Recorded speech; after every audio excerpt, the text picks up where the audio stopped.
the Lightroom Hangout, our monthly Lightroom Hangout for Photo Focus.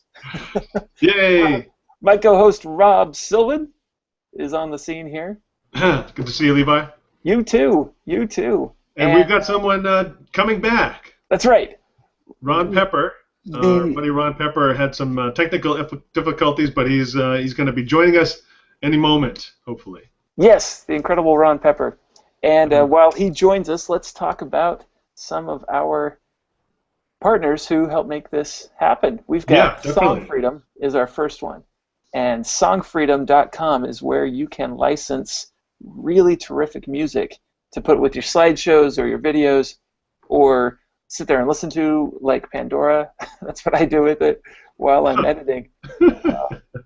Yeah, it's got really great music. So one of the things that sets these guys apart is that they allow you to legally use music, which we often are not doing totally legally. They tell me that their biggest competitor is actually iTunes. There's several other music licensing sites, but Song Freedom is the best because they give us the music that we have in our iTunes libraries anyway, not just stuff that my neighbor Ed made in his garage. We've got really excellent music from people like Plain White T's and One Republic. Lady Gaga's on there, and just big names. Well, what's cool is as photographers, we like people to respect our work and to license our work, and so it's nice to have an affordable option for licensing musicians' work when we need it for whatever purpose that we might need it. Hey, it looks like Ron is here. Ron is here. Ron, can you hear us? Okay, Ron's working on being here. Ron is with us, but not hearing us. There's always this is amazing technology. Hey, there you are. Yes. Ron. Now you're on.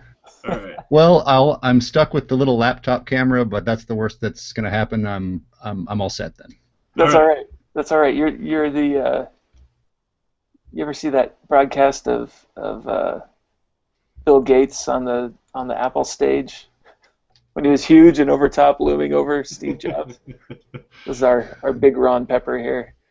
So Ron, we're just talking a little bit about our sponsors for this.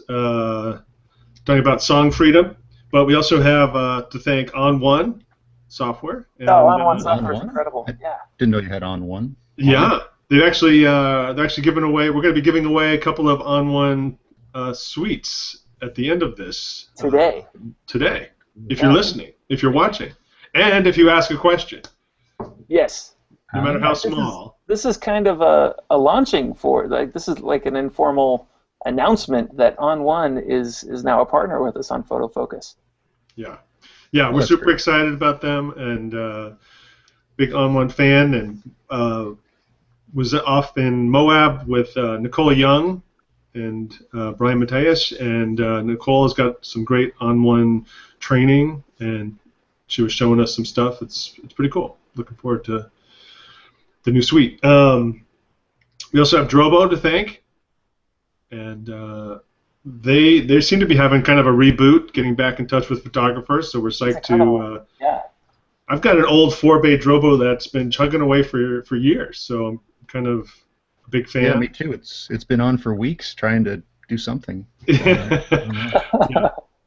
Well, yeah, their tools are really essential for us to help us protect our work, our assets.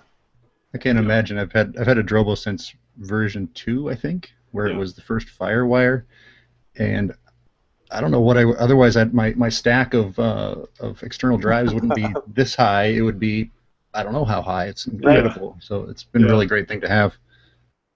I upgrade. So there's my little. I'm not sponsored by them, but there's my little plug. Thank you, Ron. Excellent. And then also thanks to Adobe, they've given us a 1-year subscription to the Photography Creative Cloud to give away at the end of this as well. And that includes the photography subscription includes Lightroom and Photoshop and Behance, a little Behance space, right, and a little storage space. I think that's kind of what that one, which is really for $9.99 $10 a month. It's pretty darn good deal, I think. I'm using it. Yeah, I mean that's what I pay for. It's absolutely worthwhile. Yeah. So Lightroom 6 is on the slate, and so when it comes out, I just get it. You know? Yeah. I don't have to upgrade. I don't have to pay anything. They keep slipping in all these other little things into Photoshop, and you get Lightroom Mobile as well. So right. Lightroom Mobile's been really cool to have. I really like that. You can spend a half an hour on the couch just rejecting photos or whatever. That's You're just rejecting. Well, You'll get a keeper. I think most of us get lost and drowning in our own images that you just kind of can't get through and cull down, and that's helped me quite a bit actually. Yeah, no doubt. That's excellent. So the way to get in the running for one of these prizes at the end, we're going to give them away, right? It's the last thing we're going to do. There's a Q&A pod or a little window. You can ask a question there. It doesn't matter how big or small. And even if we don't get to answer it, we will do our darndest, but that'll put you in the running. That's just how we know that you were here. So if you have any trouble with that, you can also write on the event page, and I'll try and keep an eye there to see if anything pops there. Sometimes people have trouble finding that Q&A thing. So, for instance, Jeff Anderson just asked a question. He said, "How was everybody's lunch?" My answer is, I just had breakfast. I was talking with Jeff earlier on the event page. He had not heard the phrase "soup to nuts" before. Right. I think he's got food on the brain. Yeah. I wonder if he's having soup. Or nuts. Probably isn't that like an old military guy would say, soup to nuts? I guess maybe that's where it came from. It kind of sounds like my time is showing there. So our topic for this month, probably should get on topic. Yes, let's get on topic and let's introduce Ron. Yeah, and that's the reason why Ron's here. So our topic we haven't covered before is doing HDR and doing panoramas. Having Lightroom somehow in the mix, because Lightroom can't alone do either one in terms of the final creation of it. You got to go somewhere else. So we thought of Ron Pepper, who is just an amazing photographer who specializes in panoramas, and not only panoramas but HDR panoramas and virtual tours, and just amazing work. Ron, can you tell us a little bit about where we can find your work and a little bit about your history on that? Yeah, sure. I have been shooting panoramas since about 2001, and professionally since I think 2003.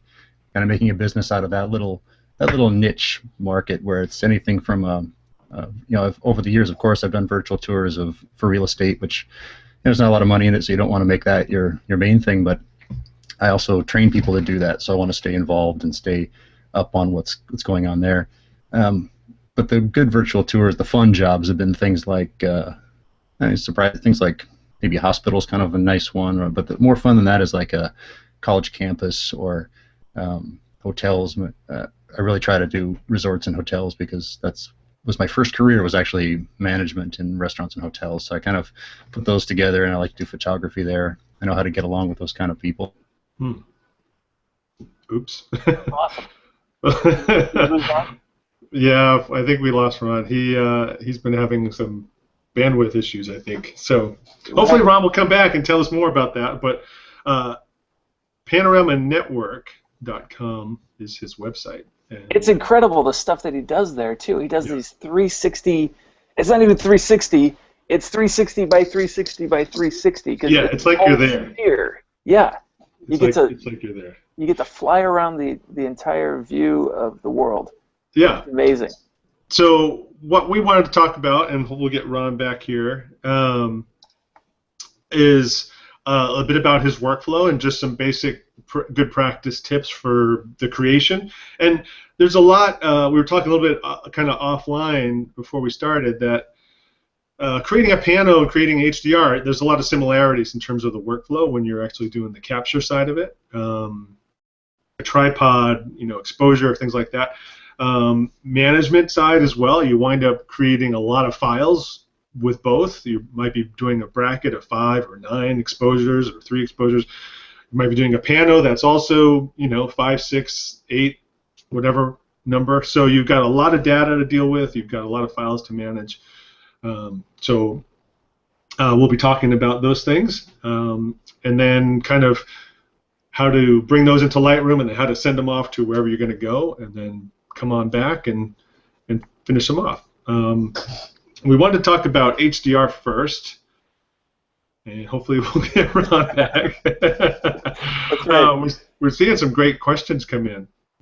Excellent.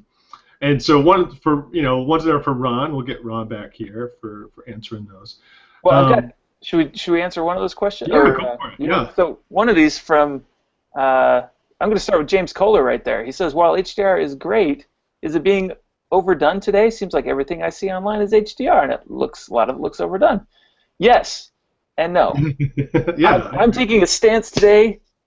James, thank you for your question. That HDR it's just a photographic process, and it's a fun one because it helps us to see the world differently. But I mean, it's absolutely as overdone as black and white. I'm a black and white photographer, and I see a lot of black and whites that I like, and I see a lot that are just crummy, crushed, blown out highlights, crushed blacks that look like you did them in Instagram.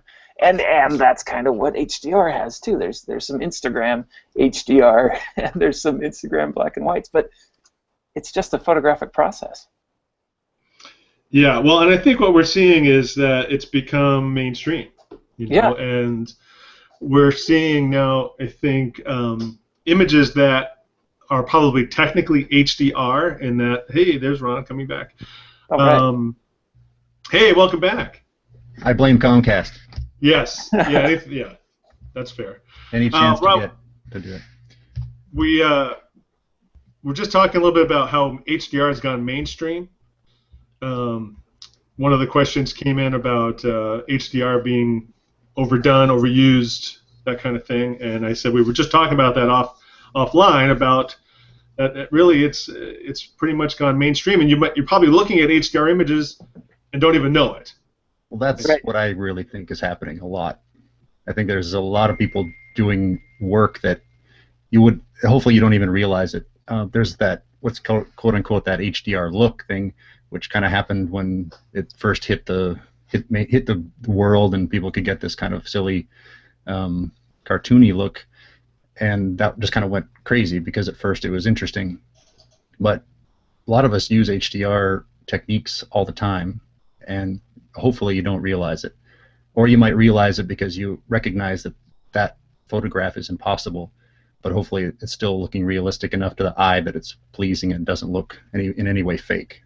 Right, and it seems to be certainly, I think photographers seem to have a bigger reaction to that than probably other people. I think so. In case, I don't know if you guys mentioned it when I wasn't there, but I do a lot of answering people when they ask questions about HDR. I have a kind of good, close working relationship with HDRsoft, so we get a lot of people that want those looks, and I've gotten over it. Like, sure, do that. I mean, some of them look fantastic. Other people are just playing with it. They're not photographers. They're not pros, and they just want to have fun and do something different with their work. And other people are looking for realistic architecture work, and you can get both. And it just takes one thing that I've found is that it takes a little bit more photographic knowledge, mostly post-processing. So really good bracketing, capture of the images, and really good post-processing, and you can get realistic images. And I think that's just something that people are trying to kind of get a shot right out of the box, and that's not happening for them. Yeah. Or they would you say it's true that no matter what you're photographing, or it comes down to why you're photographing it and what you had envisioned before you went out or while you were there and became inspired, and that the end result is kind of in line with what your desire was, your goals or the client's goals or whatever your motivations and reasons, and that could be a very illustrative look, for lack of a better, less negative sounding word, or it could be just a regular photo, or it could be black and white, right? There's no reason that HDR couldn't be black and white too. Absolutely, yeah. So what? Go ahead. You can use it as a tool, and you can compare it to any other tool. Like if you're out shooting a portrait at noon because you have to, then you might do something like put a big diffuser over the person, put them under a tree, and use a reflector. Those are all just techniques to get the shot because you don't really want to be there at noon, but you're there at noon. Right. So you can use HDR. That's not an appropriate use for that. It's a whole different tool. So what if you're out at noon and you're doing a bigger job, let's say at a hotel or something like that, and they don't give you enough time, aka money, to spend many days waiting for the right moment and waiting for the clouds to be right and waiting for the right X factors in the shots, and then you're just going to need to do something about it. And one of the tools for that, if you can't light a scene or you don't want to light a scene, or again you might just not have any assistance or the time to do all that work, you can bracket and you can still get the shot. So it's a really great tool to have in your toolbox for that reason. There's one really specific one there. Interiors is another thing. And we're talking about 360-degree shots. There's always going to be a bright area and a dark area. So that's why us panoramic photographers are really big into bracketing and HDR and exposure fusion to bring those together. Right. That's cool. So I guess it kind of goes without saying it's become such mainstream, but HDR does stand for something, high dynamic range, right? So people use that word like everyone knows what it means. So I'm just clarifying in case you don't. Well, we could do a whole hour on what HDR actually means. Yeah. And most people, including me in this conversation, have not been using it correctly, but that's kind of too much. That's, if you're talking about the high dynamic range of a scene, meaning it's the brightness and the shadow and bright areas of the scene is too much for your camera to capture, we can call that an HDR scene if we want. An HDR file is a different thing. A tone mapped image is a different thing. But for what we're talking about is we're just in that situation where you have a difficult situation lighting wise, and you need to solve it, and there's a great tool for that. Yeah. I tend to think of it as trying to capture as much data as possible in a given scene, and then I'll decide later what to do with that. That's one too. Yeah. If you have, and I don't know how much we're just kind of talking about as if everybody already knows, but if everybody out there has ever bracketed a scene, that's a good trick is just to over bracket if you're in a hurry or if you just want to capture the moment. I don't have any. I talk a lot about how to capture a scene really correctly, about metering for the highlights, metering for the shadows, and set your camera to capture those extremes and everything in between. But a lot of times I'm out and about and I just bracket the heck out of a scene and I just don't use it all. There's nothing wrong with that at all. Yeah. Right. So we're getting some good questions coming in around the capture side. So maybe talk through a little bit. People are asking, how many brackets do you use? How many stops between? Does it matter? What are the? I'm afraid to ask, but how do I see those? So there's a Q&A as you move your cursor over to the left there. Is it the chat? Oh, Q&A. Pops up. There's Q&A. I just don't want to crash this thing again. Yeah. Well, if you want, I can throw the questions out there. There's a lot. Is great. Oh, this is my my wheelhouse here. That's why Ron, please talk about exposure fusion a bit more. I love exposure fusion. How geeky do we want to get? After you've bracketed a scene and you have, let's say, 4 shots of a scene with different shutter speeds, and incidentally, always bracket shutter speed, nothing else. Right. Don't change aperture. Don't change that. Slide that tip in there real quick. Exposure fusion and HDR are separate kinds of processes. And to illustrate, anybody out there right now, if you want an illustration of this, go to hdrsoft.com, click on download, and download Photomatix Pro. It's free to try and all that. And it's quick to download. You can do that while we're talking. And when you drag some bracketed images over to Photomatix, it'll combine them and it'll give you the options of tone mapping or exposure fusion. And they're completely separate, even though they do roughly the same thing. They're still combining your bracketed images together. The processes are way different. And just to make it kind of quick and simple, the exposure fusion is a great way to get really good photorealistic images more easily. I use it a ton, especially with, like, I keep talking about hotels, but it's on my mind, I guess. That's fine. stuff coming up here. I've been thinking about. So if I write out of Photomatix Pro, I can get really close to a finished product more easily than tone mapping. So that's a really big advantage. So to answer the question, what exactly is it? It's kind of a more automatic way of doing what we used to do, which is layering your images on top of each other in Photoshop and painting in and out on layer masks what you want, but it looks for all the best, the closest brightness of pixels. So it tries to grab the best, pixel by pixel, the best one. So you won't have any, assuming you bracketed really well, you won't have any zeros or any 255s left in there. It'll bring that histogram, kind of try to crunch it in. So my quick version of try it. Excellent. Very cool. Hey, and real quick, guys, could we let's invite everybody to use the Hangout page, the event page in Google Plus for chat, and let's use the Q&A section for just questions to keep it clean so that we can see clearly which questions are questions. Okay. There's some really good chat and discussion going on, but let's put the chat and discussion back onto the... my mind will explode if I look at the chat. I'm just going to scan the questions. That's fine. Yeah. Keep it focused. Okay. Do you only shoot RAW when you're out there doing these? Not only, but basically yes, because I can make mistakes and recover if I shoot RAW. Yeah. And there's also, especially in white balance, right? We've got that's exactly. Thank you. In fact, if we get time, which I don't think we will, I can show you an example of where I left my camera. I have a newer, like a Micro Four Thirds, and I'm not quite as used to it, and I left it on auto white balance. So yeah, I had to go ahead and just synchronize them. No problem to do that, as you guys know, and probably everybody out there knows that if you shoot RAW, you can change your white balance without losing any quality whatsoever. So the times that I might not, well, first of all, I would shoot RAW and JPEG if I was going to shoot. If I was planning to use the JPEG, and then if I don't screw it up, I'll eliminate the RAW. Yeah. But that would be kind of for more, let's call it quick and dirty projects. So if I want to save a lot of time and a lot of space, then I'll shoot JPEG, and then again, if I don't mess it up, then I'll just eliminate the RAW and do the workflow with JPEG. But JPEG is a loss format, so I don't like to use it. I like to keep the lossless all the way through until the final. Yeah. Now, do you have a standard bracket when you're shooting? Like, do you go one stop? Does it matter? Does it vary with the scene?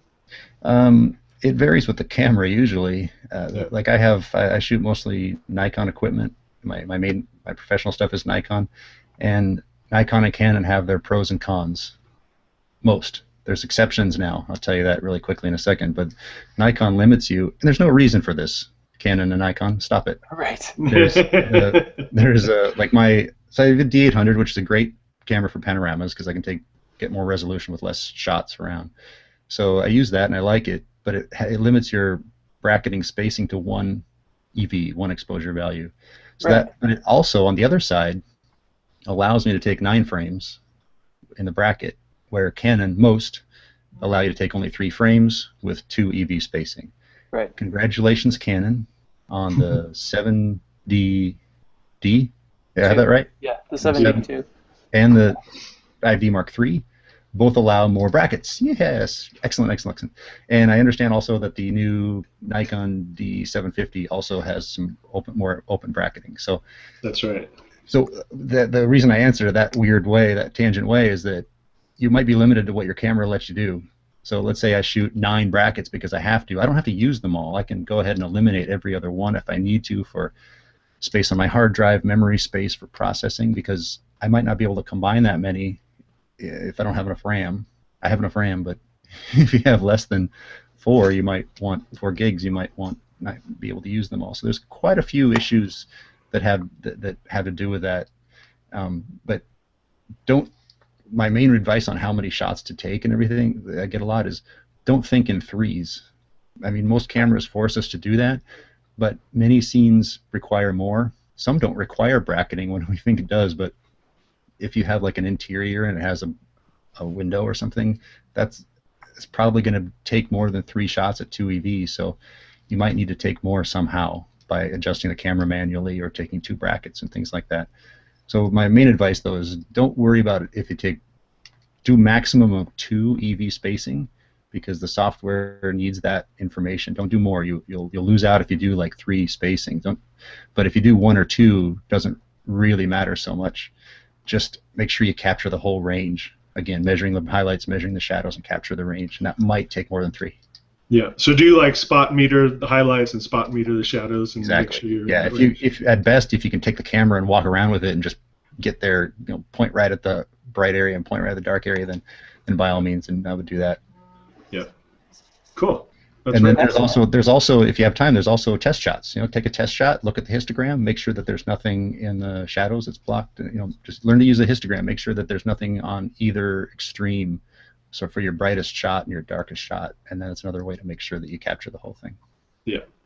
No, I mean we're kind of talking. The reason we brought you on. I mean, you do this professionally, and you spend a lot of time, and but there are times too where you probably take out your iPhone or something and turn HDR on and maybe shoot that way too.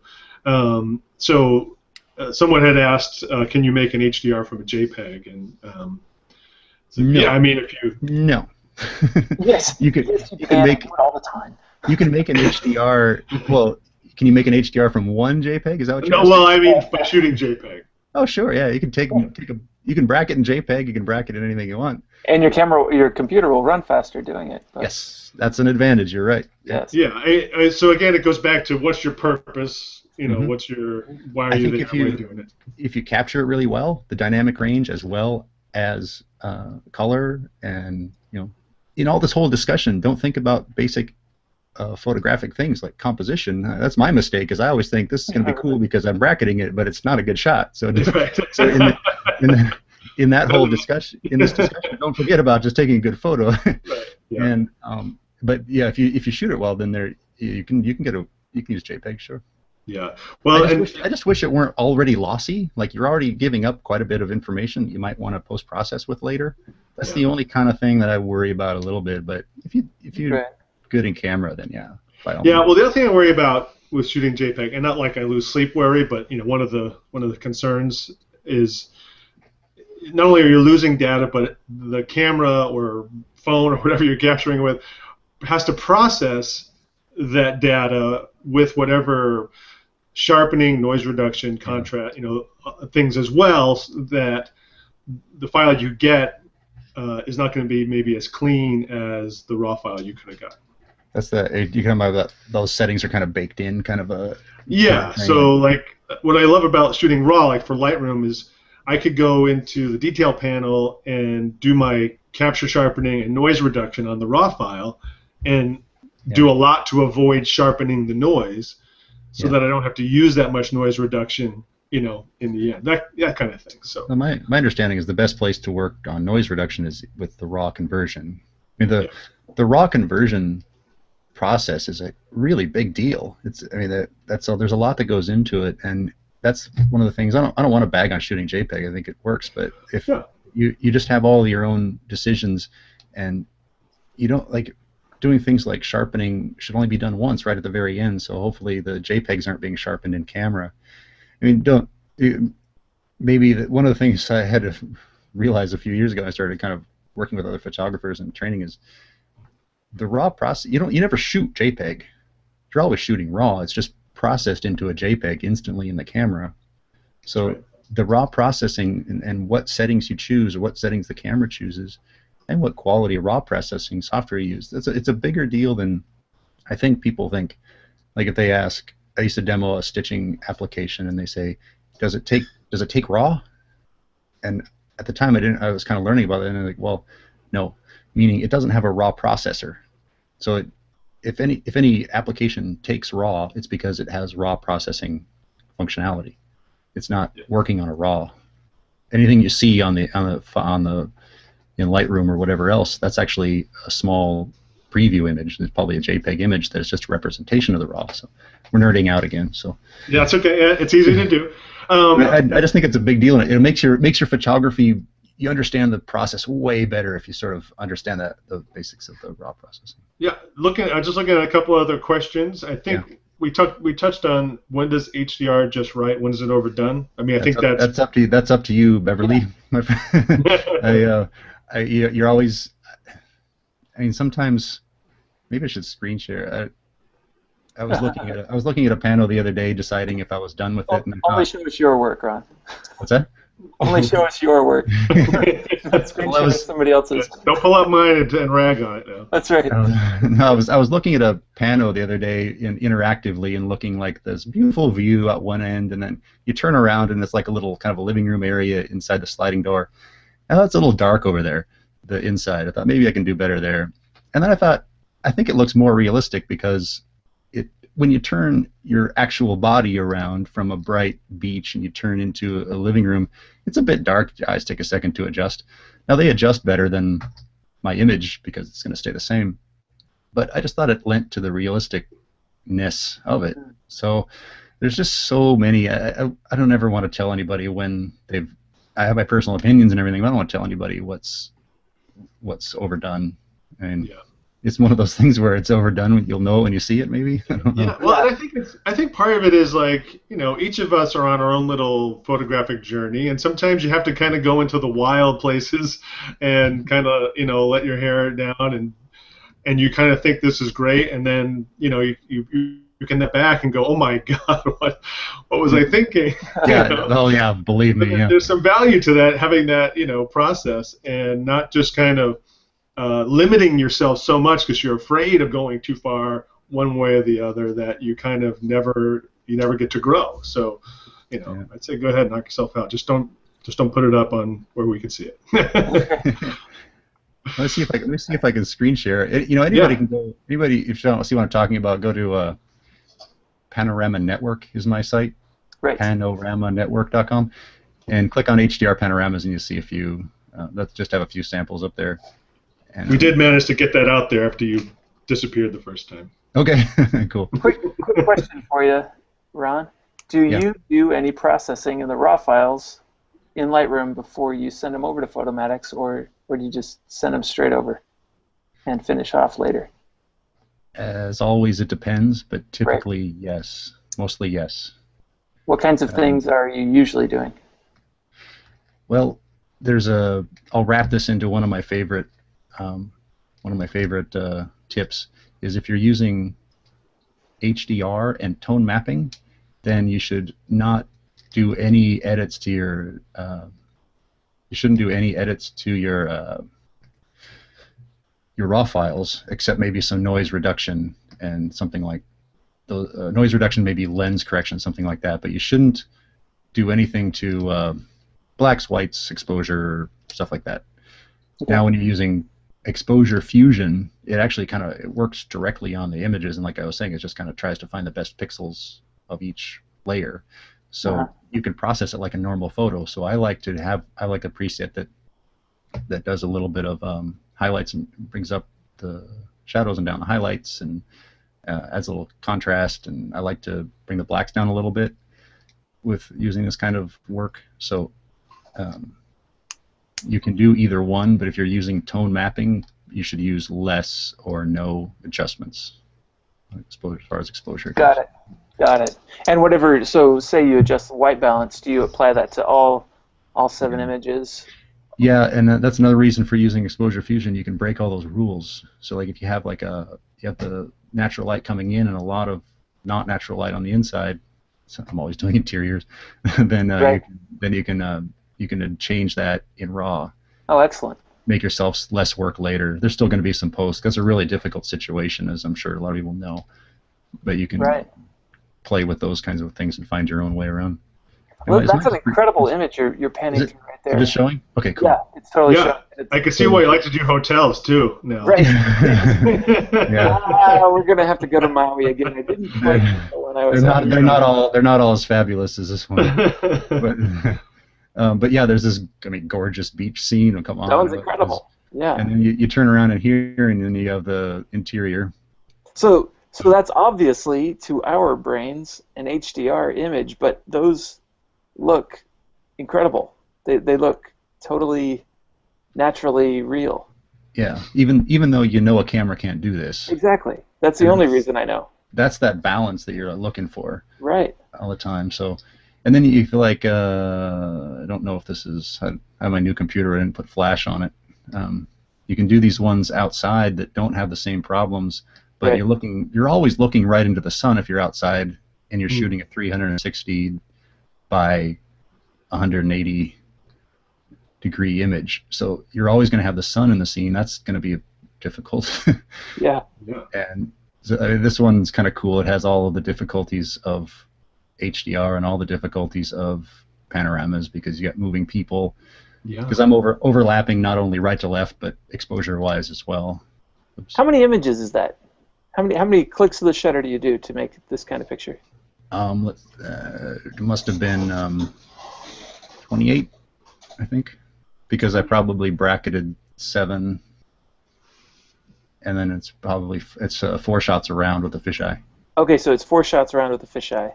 Yeah. And then is there another one upward, or is the 4 give you No, it covers all the vertical you need? It covers all the vertical. Yeah, actually it does. It covers more than 180 degrees. Oh, awesome. Okay. Yeah, that's fantastic. Excellent. And then you do that on the D800, so you've got plenty of resolution. Yeah, exactly. There's enough resolution for any use I can really think of at the moment, especially on the web. I mean, there's how big of a file are you going to upload there? It's not. How much a stickler are you for the nodal point and the lens when you're doing this? Well, this was up on a pole about 20 feet high, so there was some movement. So the nodal point, even if I had it exact, wouldn't matter because if it moves a few inches around while I'm moving, then I can't do anything about that. Nodal point means the spot inside the camera where the actual image is, right? It's like where the pivot point is, and it changes for every lens. It's where the light enters and crosses over and goes back to the sensor. Right. And that needs to be set in the same position in space so that when you rotate the camera, then that point you're rotating about that point. You're not rotating, like a mistake people make is holding the camera and rotating the camera around their body versus rotating the body around the camera just for like a handheld shot. Well, if you're shooting, from a balcony or something and photographing the mountains 3 miles away, you're probably fine hand-holding and doing that. But if the closer you have things to your camera, the more trouble you'll have with parallax if you're not around the nodal point. Is that? Yeah. Photo Levi knows, man. It's the phenomenon is parallax. So it's that the close-up objects will not stay in the same position in relation to the far-away objects when you rotate the camera. So anybody watching, I don't know if I'm in view here or not right now. But we're totally watching. Yeah. You can see me or the screen. Oh, we see the screen. Okay. Well, anyway, you can hold your finger up in front of your face and move your head around back, left to right, and you'll see that things behind your finger are they're not moving, but they're moving in relation to your finger. Right. So. Or I can hold my finger up in front of the camera and. Yeah. Yes. That's how you find the nodal point is that you just measure. Make sure that nothing is moving in with maybe a close by tree in a faraway building, and then as you rotate the camera left to right, you want those to appear not moving in relation to each other. So there was a question on this that from Jeff Lynch, who's just getting started and is wondering if a nodal slide is important. Yes. Totally. To position the camera. A nice simple answer. Yes. Well, the nodal slide is what allows you to do what we were just talking about. Right. So if your panorama is only going to be left to right, then you only need to center the lens. Just visually, you can just center the lens over the rotator, but then you need to slide it forward and back to get that nodal point position we were talking about. And I fake it a little bit with a larger plate. So I've got the Arca Swiss style setup, and so I've got just kind of a long plate that I can slide forward and backward to some extent.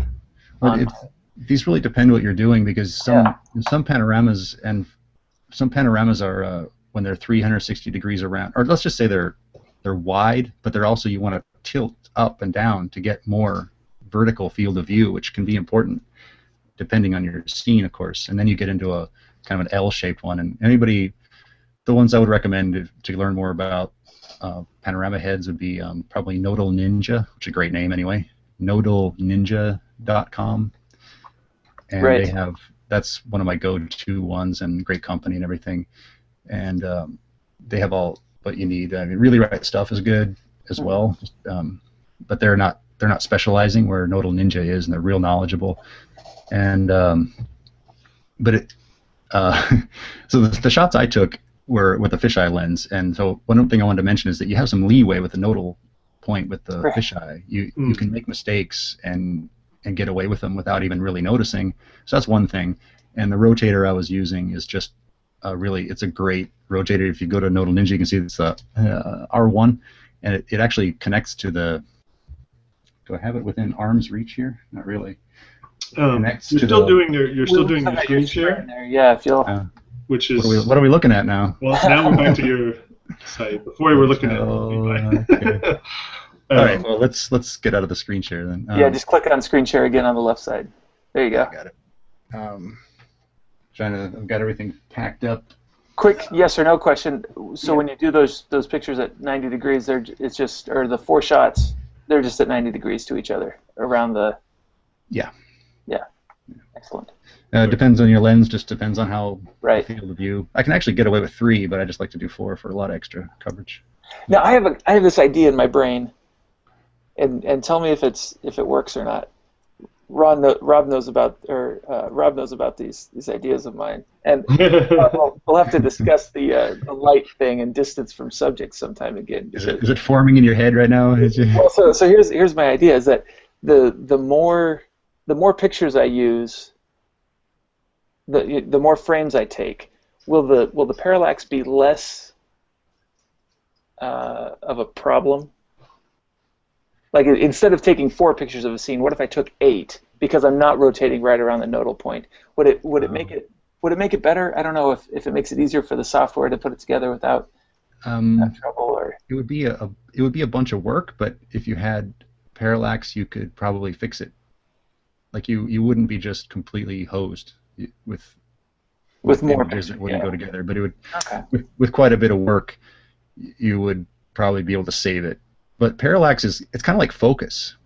If that's wrong, there's really not much saving it, I don't think. And like details in the image are different from one to another, and there's just nothing you can do about that. So a lot of times parallax can't be recovered from. Other times you can. And then in the end, if you have some parallax issue that's showing as bad artifacts in your image, just do some surgery and clone that. Just make it work. Yeah. So I'm thinking of Jeff. If I was just starting in this panorama stuff, and I'm like, I like this, but maybe it's not going to make me any money, and I'm coming to it from a business brain as well, because I have to, if I'm going to buy a Nodal Ninja, it needs to pay for itself. If I'm a hobbyist who really enjoys this stuff, then I'm just going to get it and have fun doing it. But that's something to consider for you, Jeff. Is what can you get away with without spending any extra money? That's what I always think of. What was that? I didn't see Jeff's question. Oh, his was just about the nodal. The nodal slide. Yeah. Oh yeah. Well, you can get one if you just want to take wide shots and just stitch like 3 to get a nice wide shot, and it's not an interactive pano that I mean, that's just what I do, so that's what I'm showing. But if you just want to stitch some things together to get more resolution, or maybe you have some artwork that you want to stitch together in super, super high resolution, you can actually take multiple shots of it and then tile. It's like tiling, and you put them together in a flat image too. There's all these uses for it.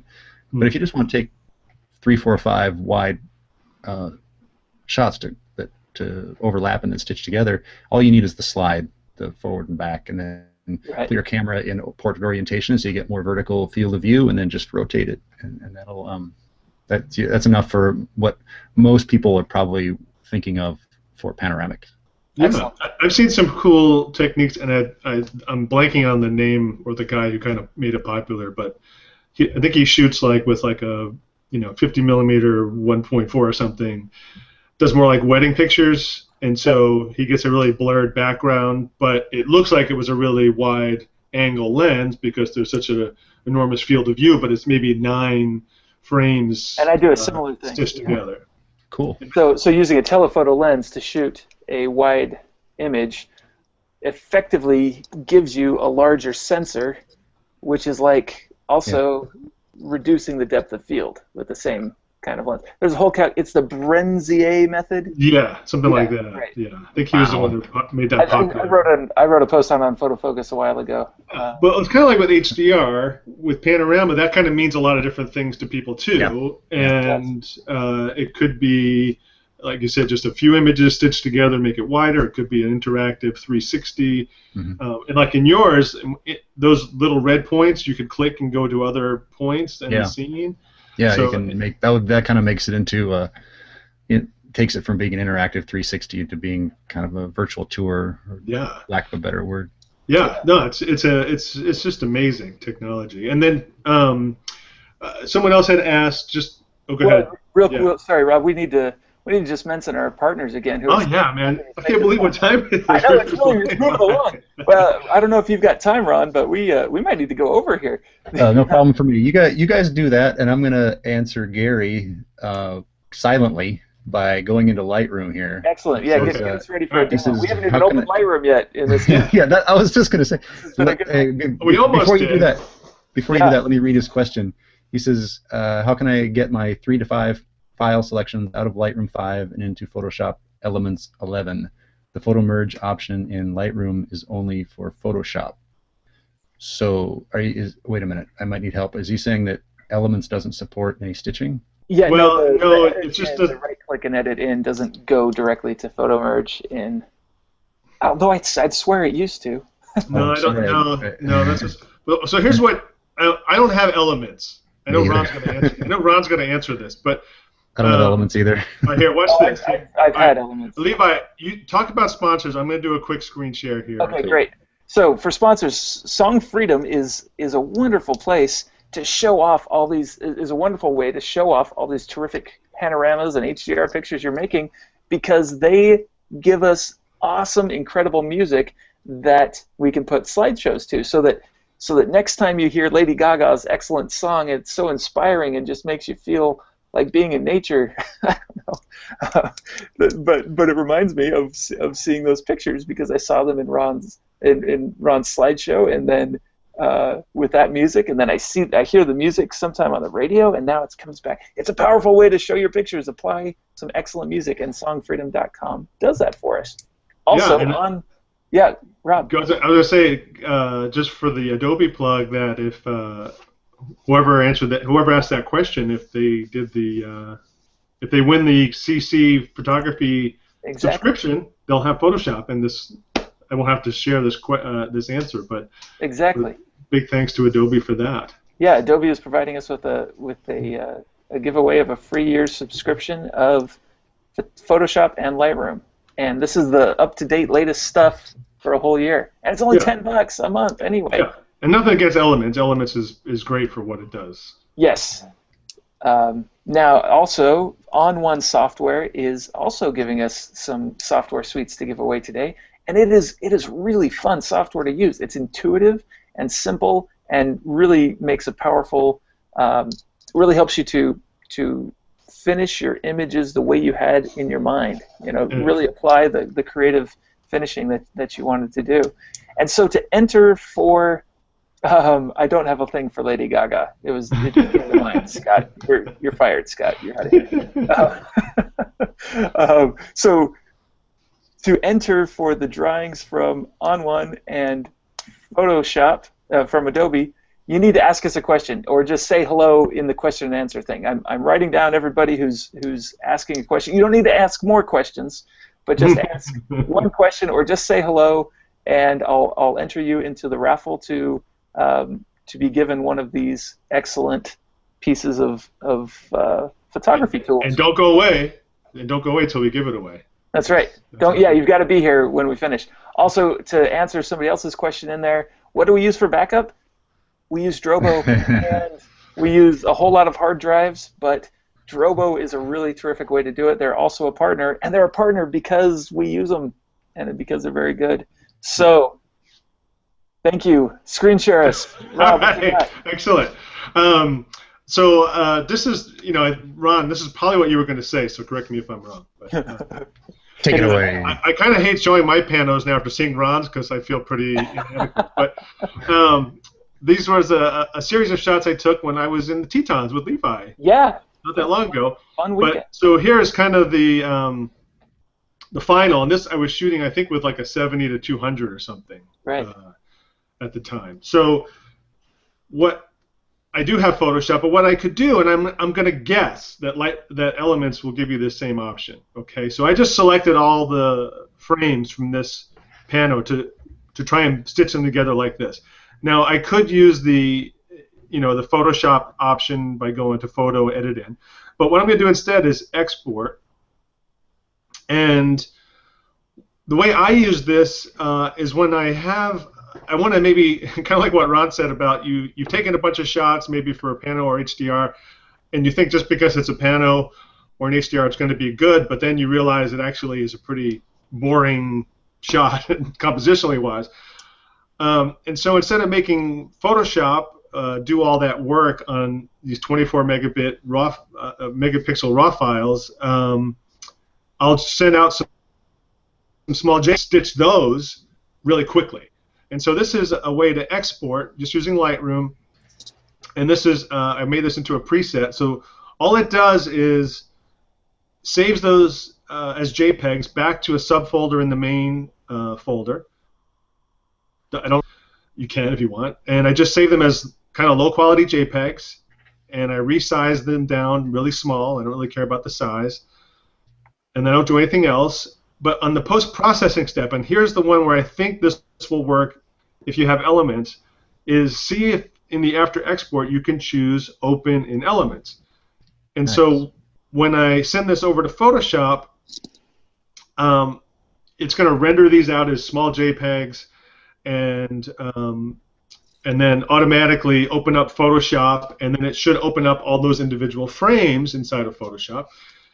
And again, I don't have Elements, so I'm kind of winging this a little bit, but there's a menu in Photoshop which is Automate Photo Merge, and so I'm going to guess in Elements there's a similar way that you can do this photo merge, and this is what if you were in Lightroom and you did the Edit In, Send to Photo Merge, this is essentially all you're doing is automating this process.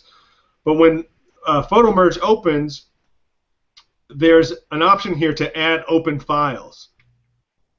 And by using that post-processing step, Lightroom is going to be sending these over. They're going to automatically open right inside of Photoshop here. And now I just go to that menu, Automate, Photo Merge, add open files, and blend images together, and then boom. And then it's going to go through that process a lot faster with these little JPEGs than it would have if I had sent over the raw files. And so I'm going to guess maybe Elements you could do that same thing. Yeah, it looks like That's a great idea. A quick search. It looks like it does support it.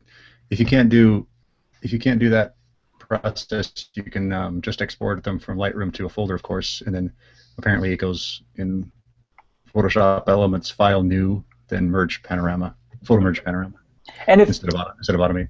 If I was going to do it too, I might just create a new folder in Lightroom and drop the right pictures in it so that they're easy to find.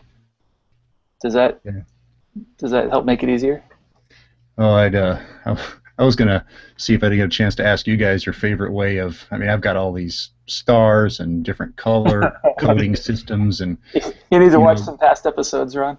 Yeah, no, I do. Well, I always tell you I like Lightroom. I'm a user. I'm not an expert. And I like this morning I was like, all right, what images should I show? And I grabbed a few. And like, I better color code them just so if I get lost, I can just do a search that way.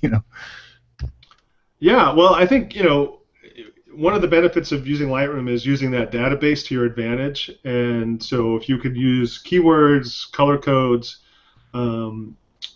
captions, titles, any of that data, that metadata that you can add, then you can start creating either filters or smart collections to leverage that for you.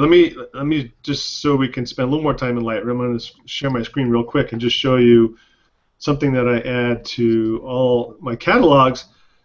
So this is a collection set I have, and it's just full of smart collections that are based on different file type data. So this top one here, 32-bit TIFF, if I open that up, all it does is it looks through the entire catalog and it finds any file that's a TIFF file that is 32 bits per channel, and it automatically brings them here together. Yeah, love that. If I had a color code, say, for Pano that was red, I could add then in red and know that all the ones that come into this one are also part of a larger Pano or something like that. So, is there a filter that's sometimes if I have a whole bunch of bracketed frames for Panos, a million photos in there, can I filter them by shutter speed? Yeah, you can. So in grid view, let's go. This catalog doesn't have that many photos in it, but if I go up here, this is the library filter. There's one that's called camera info, and these are just some default ones that come packaged in. There's another one for exposure info, and that's going to have shutter speeds, apertures. Great, you change it right there. Beautiful. And then if I just wanted to find all the ones that were 1/50th, I can do that. I can hold down the Command or Control key, and I can also select, multiple ones, and then I could choose the ones that were just at f11. So you can definitely nice leverage these filters, and then you can change these columns. So maybe if there was something else you wanted to add, you could add another column and maybe lens, or something was important to you that you needed to have in there that wasn't maybe by camera, right? So you could also do it that way. And then once you've got your filter, go down here, save current settings as a new preset, and then you can just pull this one up. You don't have to recreate it every single time. That's why I have one here for just file type. It's just show me all the files that are in here. So that help? Does that help? Yeah, that's a great tip that I wish I knew before. That's why we do it. That's why I do this Hangout. Excellent. I remember going to my first, I think it was no, it must have been Macworld. Scott Kelby was there talking. I got him to sign my book, and I said, "There's one thing that's been driving me absolutely batty." This is 10 years ago, so don't think I didn't. I was like, "How the heck on the keyboard do you make the brush size bigger and smaller?" And he told me, and I'm like, I've been happy ever since. I was so much happier after that. This was last September when I saw you in Vegas, wasn't it? Yeah, that was probably right. Now I know about 4 ways of doing it: the Wacom wheel or whatever. Yeah, the Wacom tablet. Awesome for this. Yeah. Should we do a couple questions over here, or should we go to the couple more questions? Let's see. In one sentence, your favorite equipment for shooting your landscape HDRs? Well, all of my cameras are great for it, and I use... Right, so the camera's not really a limiting thing here, right? We don't... Normally, no. Or for panoramas. Yeah, I guess that falls under the category of, you can make the camera work. Now, I've got good Nikon SLRs, and I've got an Olympus OMD EM1 that I love, and they have their pros and cons. All of them have their pros and cons, but they're all really good for bracketing. That Olympus, oh my gosh. You can quickly choose whatever bracketing you want, whatever spacing you want, however many images you want, and it's so fast because it's mirrorless, just bang, bang, bang, bang, and it's so there's a lot of changes. But if you're thinking about buying a camera for HDR, unless you're looking at for a camera anyway, then I wouldn't go get one for HDR. Go out there and experiment with it, have fun with it. Believe me, you can go down the rabbit hole. Like I've got a special remote that opens up all of those limitations I was talking about, so you can plug it into the USB, and it's called ProMote. If you want to check it out, ProMoteSystems.com, and it lets you open up all the bracketing capabilities, and it's good for time lapse and stuff. So there's all kinds of equipment you can get. But that's the thing. I pull that out when I'm going around shooting a lot of these all in one time, and I want to use the advantages of it. Otherwise, I probably just use the built-in bracketing. Excellent. And there's another question here that I think we already answered. It says, do you usually use a telephoto lens when shooting landscape HDR? And really, the answer is you use the right lens. Yeah. To make a good picture, right? I guess it depends on wider lens. What you're going for. Yes. The longer lens you use, the more pictures in your grid for a panorama you can have. And you probably wouldn't want to do a 360 Pano, interactive Pano with a 7200, right?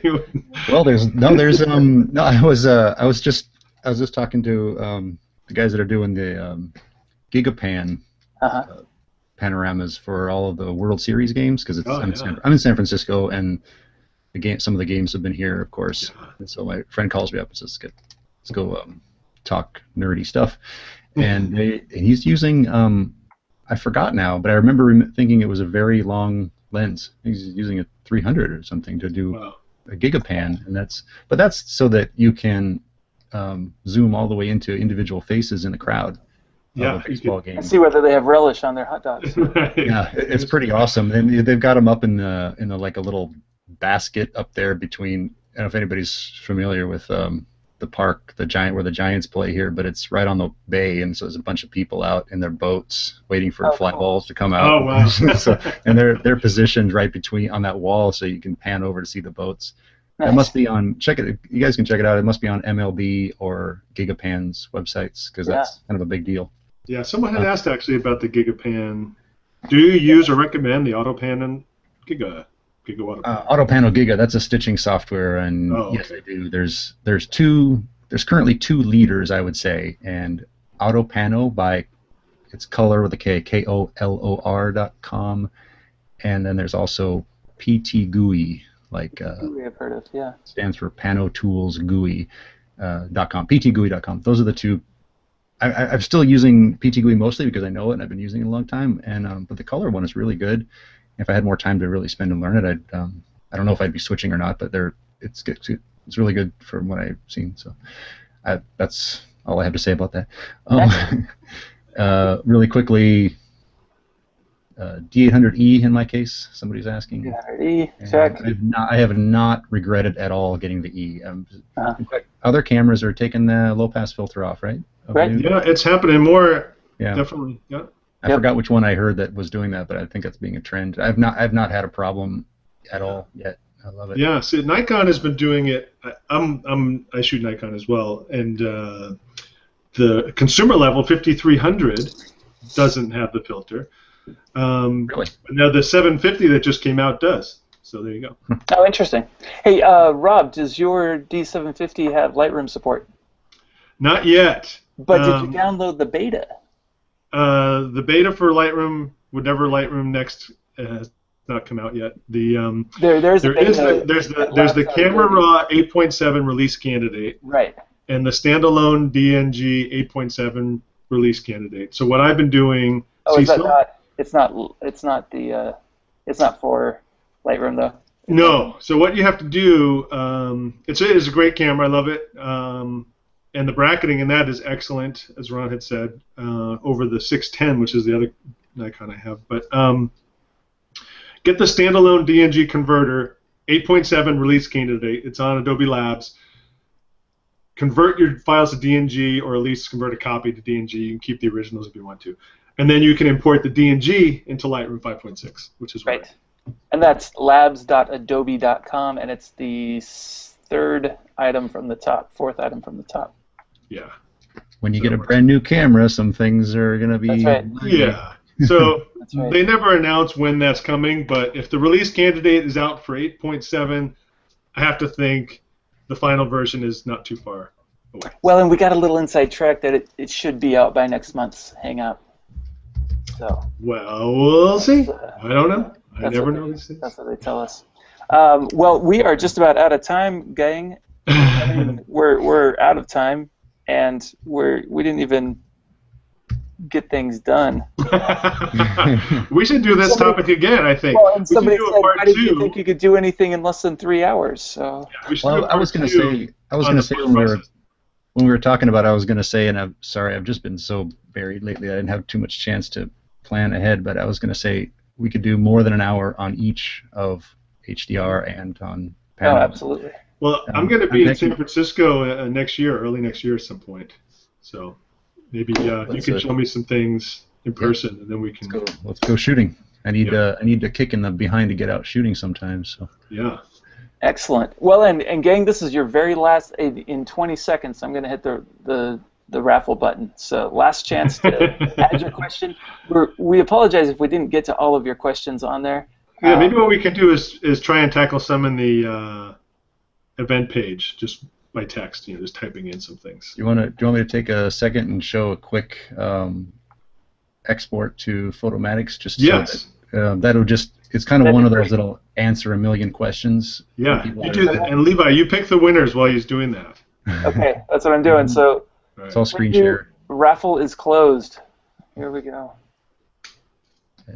I'm trying to screen share now. There we go. Do you have my Lightroom there? Yes, sir. Okay, so I've got a bracketed set here. So for anybody that's asking, it's 9 shots, 1 EV spacing, and it's this kind of morning.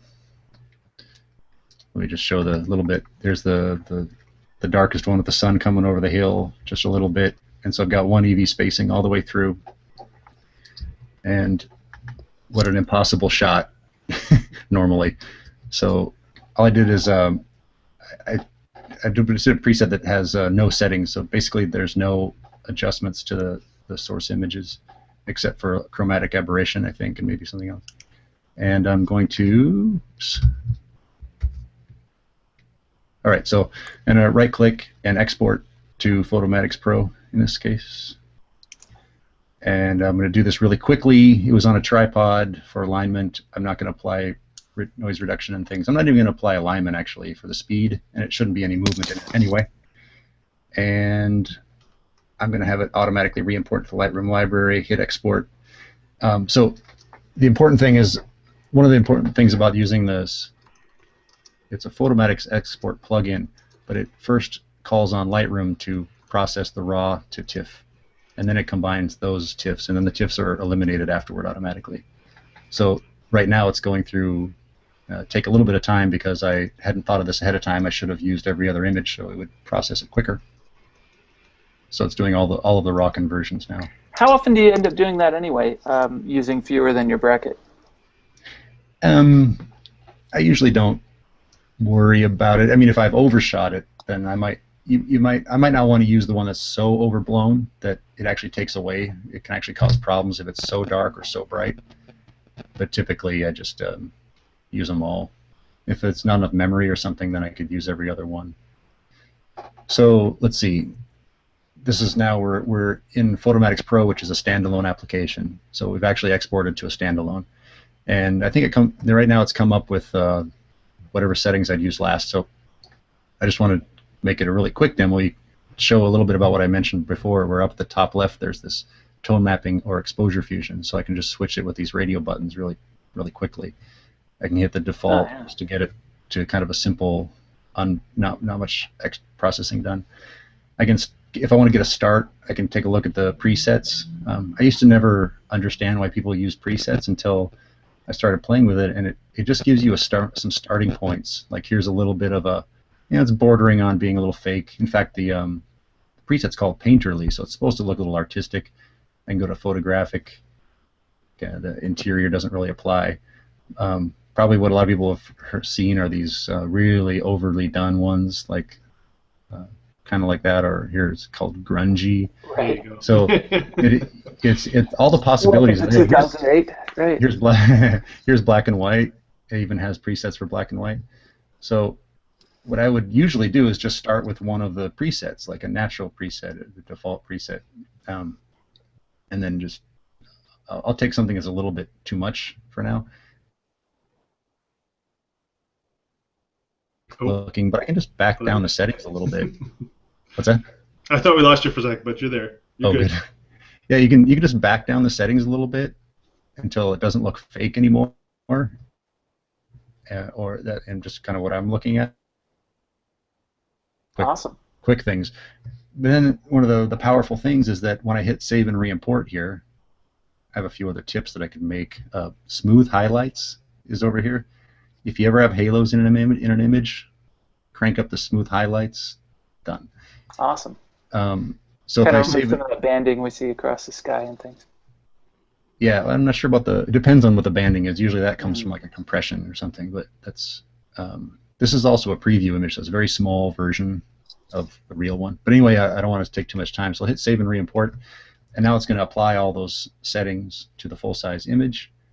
and pop it back into Lightroom. So it's over here with my source images. And now I've got all of the Lightroom tools on Zoom. So I have my image maybe 70% there, for example. People have their own kind of rules of thumb. They try to get the image finished in Photomatix, or they try to get the image 50% done or 70% done, depending on what they're going to do afterward. So I'd say something like 70%, and I can just start playing with things like, I love to turn down the blacks a little bit. I think that's one of the things that happens when you're tone mapping, is that you lose the really darks. You lose a lot of contrast. Mm-hmm. So you want to back those around to what you like. I like the little clarity. So something like that. It's already starting to look quite clean from here. I don't know how it looks on the screen share. Yeah, it looks good. That's it's my favorite workflow for HDR non-panorama, is to export to Photomatix Pro, and it automatically re-imports it back. You kind of have the best of all worlds, and so I really like that workflow for anybody who wants to try it out. I'd recommend that. Do you know, Ron, any place where folks who are interested in learning more about Photomatix for some training? Oh, goodness, yes. All right, so when I discovered HDR in like 2005 or something like that, I downloaded Photomatix, which was not as developed as it is now, but still I made all the mistakes that most people make, I'm sure, and I was not happy with the results. I'm like, this is silly. What's going on here? And then I spent about an hour reading the FAQs on the same website, and some of the FAQs are even the same because they still apply perfectly well. So I would go to the FAQ section, hdrsoft.com, go to support, and you don't have to worry about the things about, sorry, I clicked on the wrong one, Photomatix Pro up here, Photomatix FAQ. Don't worry about the licensing and compatibility so much, but start at the tips and tricks and just read through. It won't take very long, and it really lets you hit the ground running with just how to shoot really well to get good source images, because if you capture source images really well, your processing's easy, and you're going to be, wow, this thing's fantastic. But if you're shooting like, not enough brackets, for example, or just kind of expecting something more than it's made for, you might not. So if you take a little time and zoom through that, there's also some videos just to help get started on the resource page. There's some sample images you can use on the download pages. So I would definitely recommend it. Yeah, and in addition to that, you can come over to the Learning Center Photo Focus page and go to the HDR Learning Center, sponsored by HDRsoft. Yeah, so right at the top of the Photo Focus page. That's Yosemite. Yes, right here, Learn HDR. Click right there, and I think we've got some articles from you in here too, Ron. I know I've done. I was on that kind of hangout that was there. Yeah. We've got a lot of HDR stuff, and it's fun.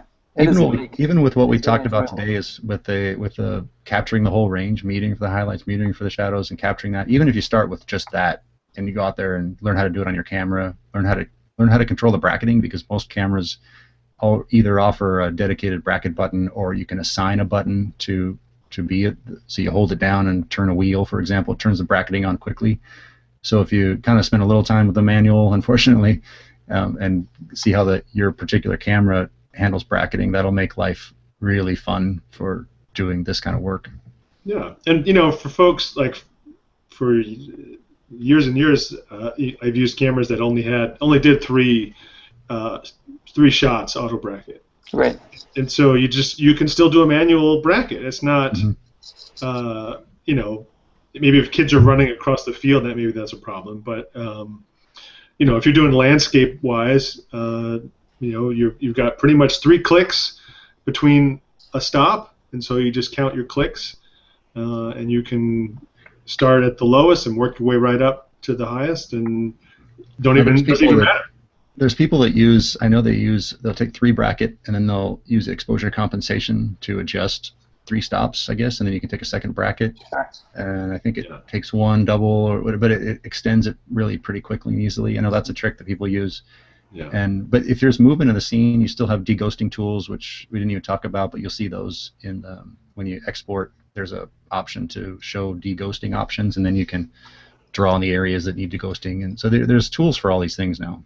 Right. And there's so many, and we can't talk about them anymore. Yeah. I answered a couple questions on the event page. Philip had asked about my webcam, and Elaine had asked about shooting, and so I just kind of threw those in there. We talked a lot about Photomatix. I think Ron would say, in terms of, someone asked about your favorite HDR processing software. That's got to be up there. Yeah, I mean, I'm really, and I mentioned it quickly before, but I mean, I'm really involved with HDRsoft, so that, of course that's my favorite, and I use it all the time. I've tried other ones, and they haven't kept me going back or anything. But I mean, I'm biased. I understand that, but I know how to use it so well, and I've been using it so long, and it's definitely still the leader, I would say. Even if people prefer something else, I know that some do, and that's fine. But it's still definitely the most developed, the most mature, most options. One last question, I think, kind of follow up to that is the merge to 32-bit option that Photomatix has now, and they're asking how that fits in now. Yeah, it's basically the merge to 30. Okay, so in one of the updates to Lightroom, it started supporting 32-bit TIFF files. And we've talked about what HDR is and isn't, and an HDR file is a 32-bit file. It's not a photo. It's a data file. But you can tone map that file to get a photo out of it. So Lightroom started supporting 32-bit TIFF images, but there's no way to create them unless you have CS2 or higher, I think. So HDRsoft created a plugin, and all it does is create the 32-bit TIFF. So instead of when I exported, instead of exporting to Photomatix Pro, I would merge to 32-bit. It's going to return the 32-bit to Lightroom, and then you just go to the develop module and use the adjustments there. Very cool. Excellent. Well, thanks, fellas. Let's announce our winners. I sure hope Elaine Groves is still in the house because she won the Photoshop, a year of Photoshop. Hey, that's great. The Creative Cloud for Photographers bundle, and it is great. That's $120 value right there. And so, Elaine, you need to weigh in right now on the questions and tell us you're still here. They've got you hooked. Give it away to somebody else. And David Moore won the On1 software package. Is David Moore still here? Also, Scott Weaver, even though he picked on me about Lady Gaga, also won the On1 software package. It just shows you how random it is, isn't it? That's right. So you guys need to weigh in right now and tell us in the questions that you're still here.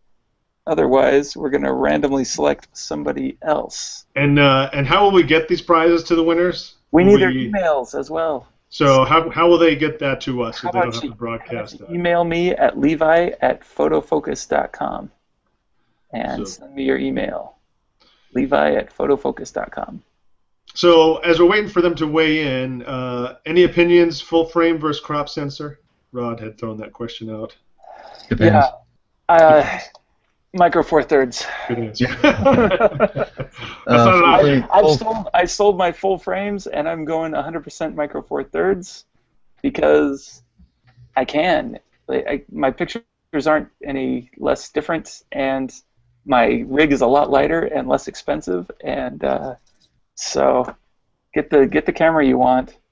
Unless you need us to justify your upgrade to full frame, then we can give you all kinds of reasons to tell your wife why you need full frame. Or husband. Or husband. Well, it was Rod asking, so. Well, hey, never know. All right, David's still here. So David Moore, the winner, is still here, so check him off. David, email Levi, get your prize. The only thing that I like about the full frame, and maybe it's just personal, but is if you're shooting wide angle, and you have lenses, wide angle lenses, it's kind of nice to get that wider angle. But the crop factor can work for you or against you. So well, so like with my Micro Four Thirds, I've got a 7:14, which is a 14:28 on full frame. I mean, they're available. If you want to shoot a 360, that's the opposite of what you want. The full frame is the opposite of what you want? No, if you want to shoot a wide angle in 360s, then you want the full frame. Why is that? Because my 10.5 millimeter is 10.5, and I can get a huge horizontal field of view in it. I can just take a few shots. Right. But you get cropping around the edges. Is that the idea? I mean, you see the. I think there's a little bit, but it's the DX lens, but it still makes a picture. Well, I shaved off the hood, so you get almost all of it. Awesome. So it's awesome. There's some pros and cons to that. So it kind of just depends.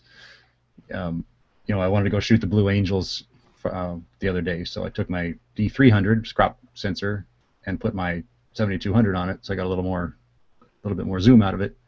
Yeah. So there's just different ways. Yeah, that's why when we were in the Tetons, I brought my D5300 just for that reason, so that when we come up to the wildlife, I can get a little bit more reach on it. So we heard from Scott Weaver. He was one of the winners, right? You heard from Scott? Is he on there? Yeah, he's saying you're really a Taylor Swift fan. There it is. Okay. And David. So unfortunately, we haven't heard from Elaine. Where's Elaine? Elaine, come back. So why don't you pick another winner, and that will make her appear, or Right. Okay, I'm picking somebody right now. Elaine. Come on, Elaine. Come on, Elaine. Come on. You don't want Gary Bromley to win this one, Elaine. 10, 9. All right, come on, Gary. If you're here, 7. It's the race. 6. 5, 4, 3. Hey, so 2, 1. Gary Bromley, are you in the house? Ron, while we're waiting for them, I really appreciate your time on this. If you it's have fun. to go, It's we fun can to let sit you here go. and talk about this stuff. Yes. Yeah. So we'll definitely do a part 2 to this. Okay. And we'll figure out, maybe in the beginning of the new year, we can come back and maybe focus more on the processing side. We talked a lot about capture, and we could do a little more laser focus. Have people watch this one first, maybe, and then. Then we can just refer back to this. Where can people find you?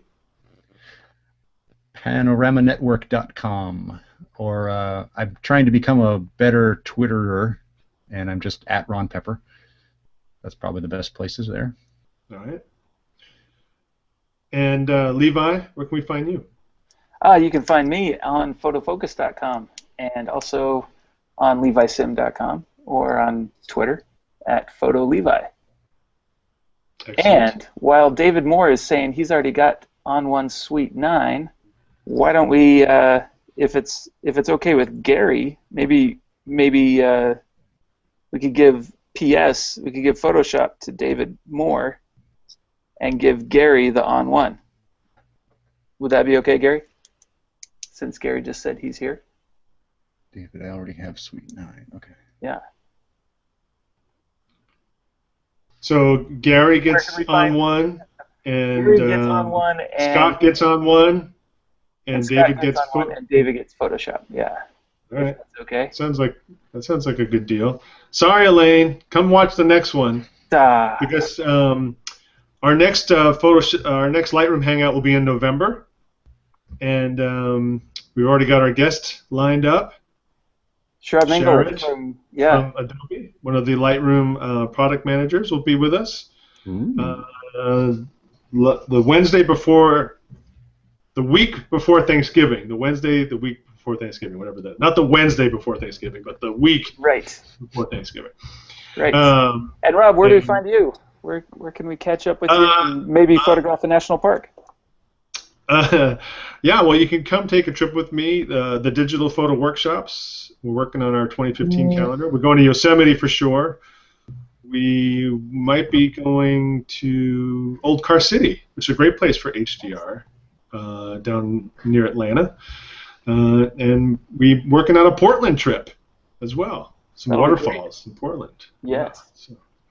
Excellent. All right. Well, I think we've got all our winners. We're going to do a part 2 sometime in the future. We've got our November one, which we'll throw up on photofocus.com very soon, so we can start. We're still working on our topic for that. Right. And oops, did I just mute? Nope. Okay, good. Okay. All right. Well, thanks everyone for tuning in. Thanks for all the excellent questions, and we'll see you in a month. Yep. Winners, send me your email at levi@photofocus.com. levi@photofocus.com. And big thanks to our sponsors, Adobe, and On1, Drobo, and Song Freedom. Thank you very much, and see you next month. We'll see you next month. Bye, everybody. Thanks, Ron.